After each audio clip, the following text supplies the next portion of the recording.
Do you know what today is? It's my freaking birthday beach. My freaking birthday beach.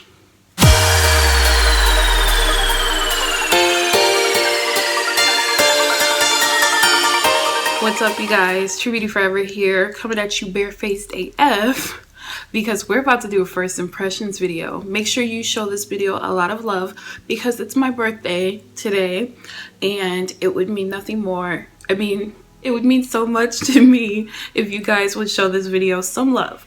So, if you can tell by the title, we're going to be doing some first impressions on the somewhat new Anastasia Stick Foundation. So, I'm going to give my first impressions. We're going to give check-ins throughout the day to see if this foundation is worth your coin. Okay? This is the box that it comes in. I have not opened it yet. I got the shade Cocoa because it was the only shade available.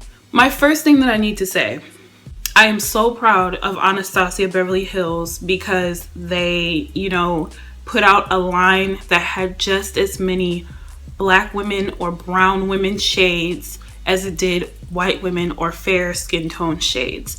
I'm really proud of them for that.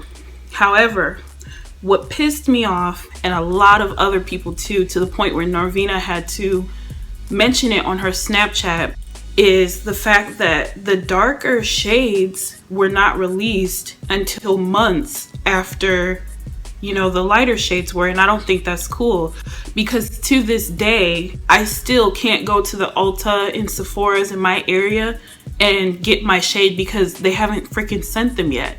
This foundation launched months ago, okay?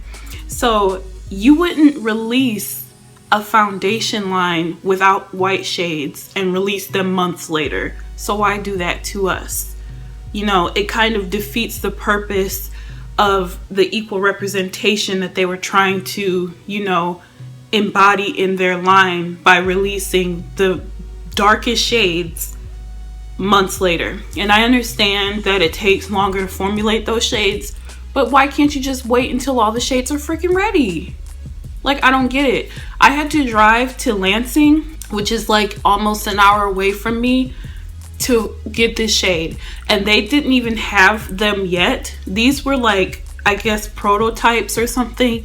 And I was like, look, I drove all the way here. I'm gonna need that prototype. Thank you so much. So, this one happened to kind of be my shade, but, I didn't have the option of swatching from any other darker skin tones. So I kind of just picked this one up. Let's read what this claims to do. This box says that this foundation stick is a highly pigmented buildable cream foundation stick with a natural matte finish, ideal for normal to oily skin types. So it doesn't necessarily promise any long wear or anything like that. So we're going to just test it out to see what the box says. We're going to test the longevity, we're going to test the transferability, and we're going to do check-ins throughout the day, see if it's worth your coin. These retail for about $25 US. Let's pull it out. Oh, it comes in even more boxes. So I like that it's nice and secure. I like this.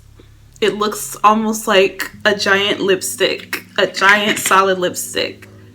I've been really into stick foundations lately. So if this works out, Anastasia got my money. Like, I'll continue to purchase it. It's very pretty, nice gold detailing.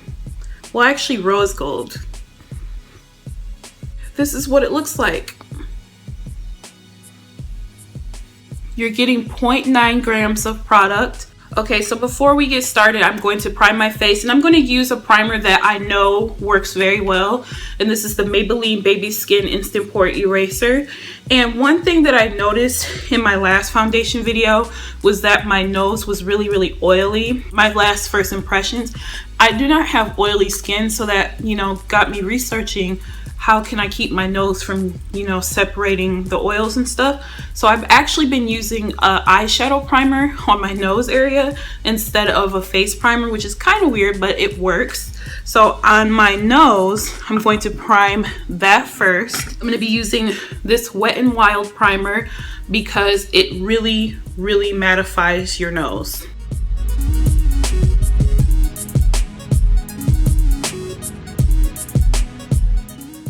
and this on the rest of the face. And I'm not going to take a lot, just a little bit is all you need.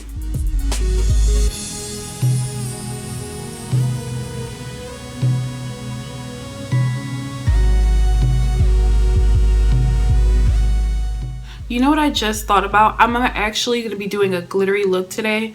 So let me do that, then I'll come back because I don't want glitter all over this foundation. So I'll be back. Oh my god, that took entirely too long. And I didn't even freaking end up using glitter. Okay, so what we're gonna do is we're gonna just apply this directly to the face because I feel like with stick foundations, that's kind of what they're designed to do. And I'm going to be using a couple different tools today to buff this out.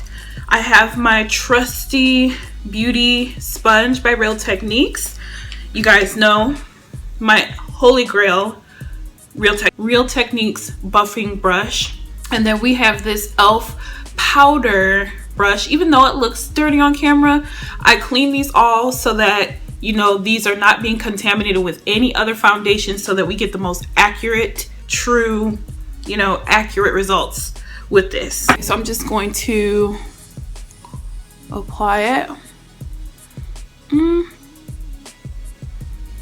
It doesn't like match spot on as I'm putting it on right now. Maybe it'll blend out and be exact. I sure hope so. I'm gonna be pissed. I'm gonna apply it to my neck. Ooh, it's definitely not on my neck, but my neck is darker than my face, significantly darker.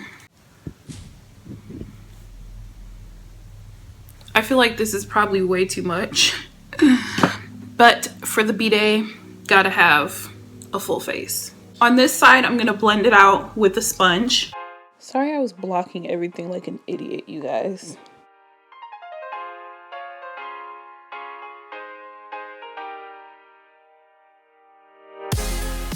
Okay, so with the sponge, I don't like it. I feel like it takes away, I know sponges shear out like product immensely, but I wouldn't recommend it with the sponge unless you're going for a no makeup type look. It doesn't blend out the easiest with the sponge either, in my opinion. And then like you can still see all of my blemishes. So we're not going to use the sponge anymore. We're going to apply a little bit more of this foundation. On this half of the face, we're going to use this Real Techniques buffing brush.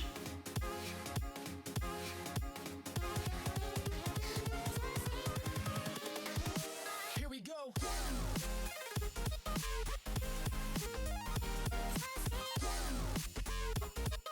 This foundation must be light to medium coverage because it doesn't really say the coverage on this bad boy. I typically like full coverage. It feels extremely lightweight though, so that's really nice. It feels like there's nothing on my face. We're gonna blend out this side with this powder brush.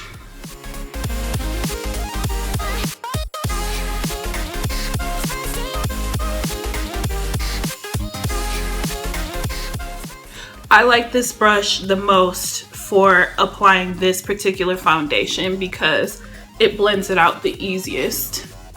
This is a little bit too light of coverage for my personal taste. So we're gonna go back in with some more and just see if it's buildable.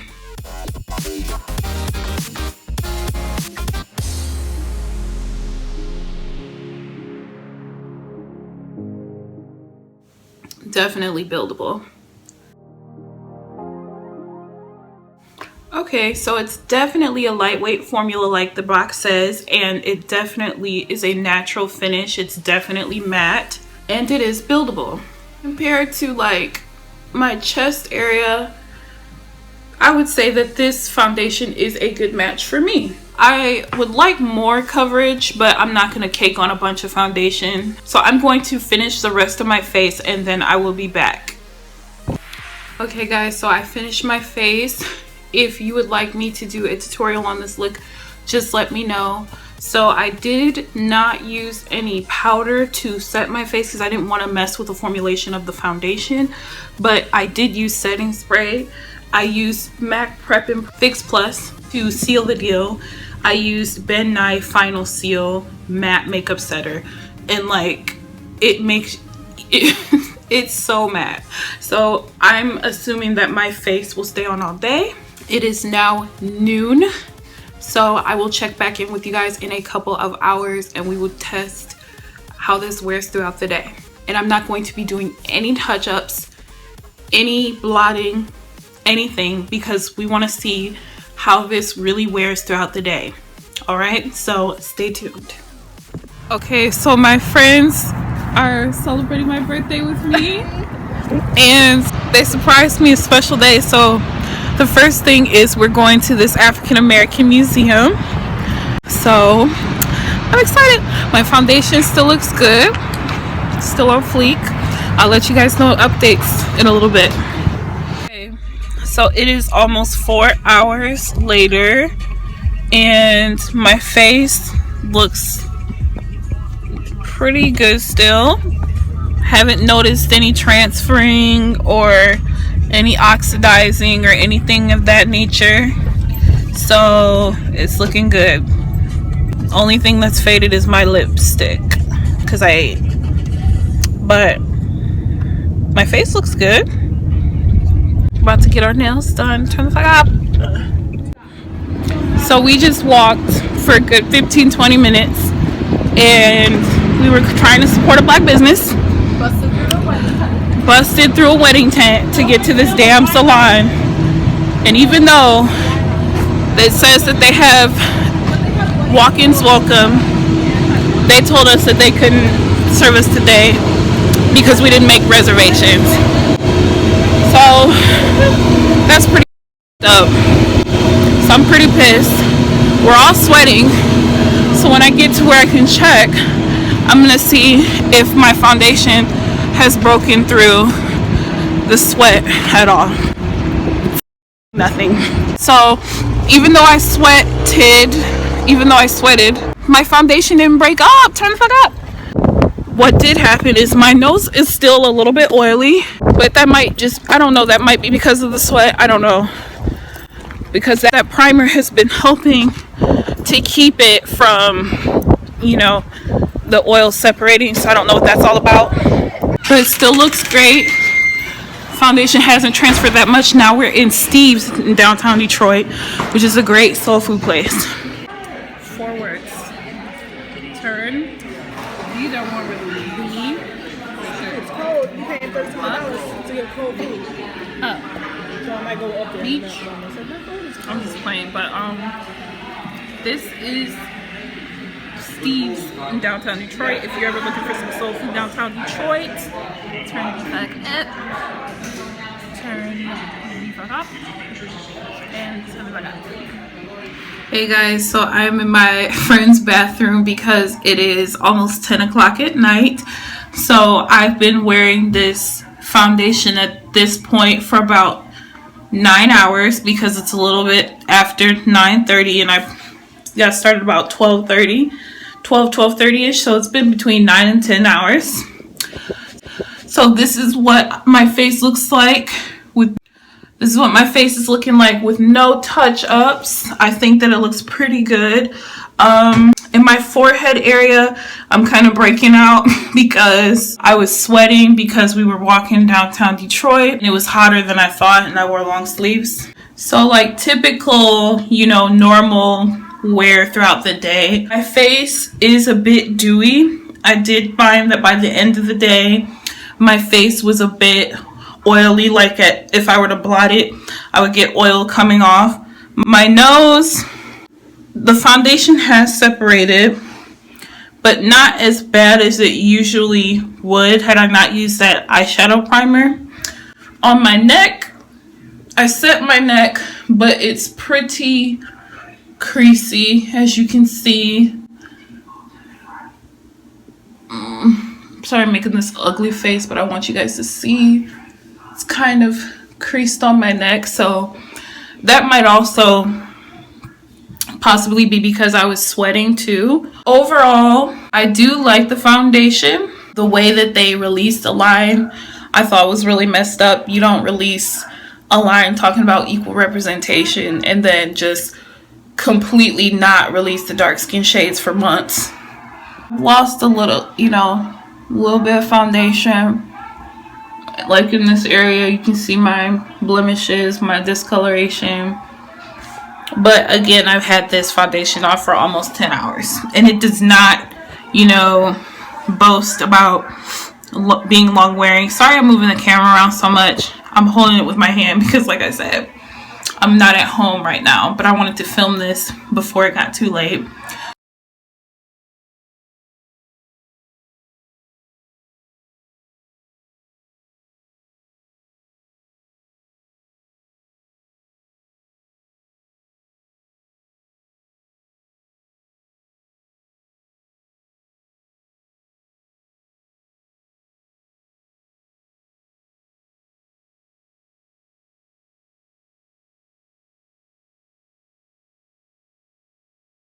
Decent. So yeah, I hope that you all found this video helpful. Make sure you give this video a thumbs up and a comment down below. If you want to see a tutorial for this kind of cut crease look, just let me know down below and I will film one for you guys. I thank you guys so much for watching and I will see you next time. Bye. Lord Jesus, what's going on with the brows? Fudge. Buffer. Blood.